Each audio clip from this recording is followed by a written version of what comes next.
ॲपलचा iPhone खिशात असला म्हणजे रुबाब वाढतो. म्हणूनच कंपनी दरवर्षाला नवीन स्मार्टफोन लॉन्च करत असते.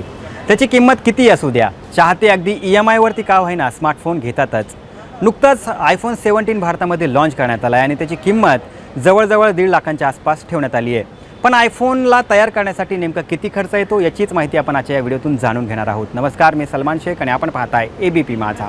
तसं बघायला गेलं तर अँड्रॉइडच्या तुलनेमध्ये आयफोन महागच असतात, पण विक्रीच्या तुलनेमध्ये आयफोनला बनवण्यासाठी खर्च अत्यंत कमी येतो. आयफोन 17 प्रो मॅक्सचं उदाहरण घेऊन आपण ते समजून घेऊया.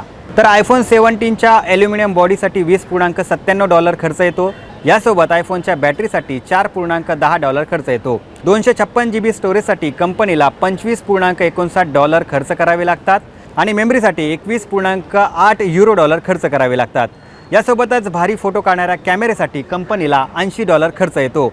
चिपसेटसाठी $90.85 खर्च येतो. यासोबत नेटवर्क आणि वायफायसाठी $90, तर प्रोमोशन डिस्प्लेसाठी $80 खर्च येतो. म्हणजे एकूण खर्च $408.13 इतका येतो. तर याच्यामध्ये आणखी काही खर्च ॲड करून $500 इतके लागतात आणि भारतामध्ये $500ची किंमत आहे ₹44,395. आयफोन 17 प्रो मॅक्सची body, display, camera module, processor, battery आणि इतर हार्डवेअरची किंमत जोडली तर $45,000 ते $50,000 आसपास खर्च येतो.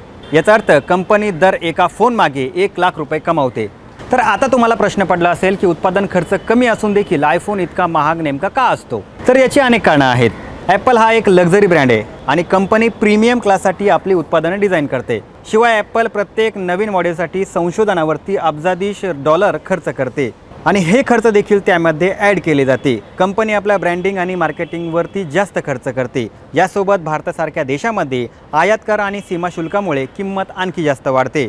यासोबत कंपनीचे जगभरात वेगवेगळे स्टोर आहेत. मुंबईच्या स्टोअरबाबत बोलायचं झालं तर दर महिन्याला ₹42 लाख भाडे या स्टोअरचे आहे, म्हणजे वर्षाला झाले ते ₹5 कोटी. यासोबत कर्मचाऱ्यांचे पगार आणि मार्केटिंगवरही कंपनीला खर्च करावे लागतात. तर आयफोन विषयीची ही माहिती तुम्हाला कशी वाटली आम्हाला नक्की कळवा आणि ABP माझाला फॉलो नक्की करा आणि पाहत रहा ABP माझा.